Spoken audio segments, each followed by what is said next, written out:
नाम, हरि नाम, राधा नाम बोल रहे हैं तो आप पे भगवान की खूब कृपा है।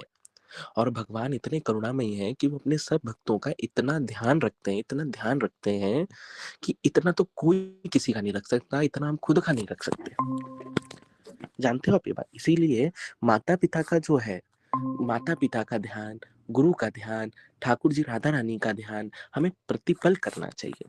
आज हम देखते हैं कि बच्चे कुछ थोड़ी सी उन्नति जीवन में प्राप्त करते हैं तो अपने माता पिता के प्रतिकूल चले जाते हैं, अपने माता पिता के अगेंस्ट चले जाते हैं। शर्म आनी चाहिए उनको, है ना? जो ये बदतमीजी करते हैं उनको शर्म आनी चाहिए। हम तो यही शब्दों का प्रयोग करेंगे भैया आप लोगों के लिए, अगर कोई आप में से ऐसा हो तो भगवान हमसे इतनी करुणा, इतना प्रेम कर रहे हैं, इतना प्रेम कर रहे हैं भगवान, कि भगवान रुक नहीं रहे हमको प्रेम करने से। भगवान हमारे को सब कुछ दे रहे हैं। जानते हो भगवान हमारी हर प्रकार से इच्छा पूरी करते हैं। आप लोग की पूरी करते हैं या नहीं करते भगवान, बताइए जरा।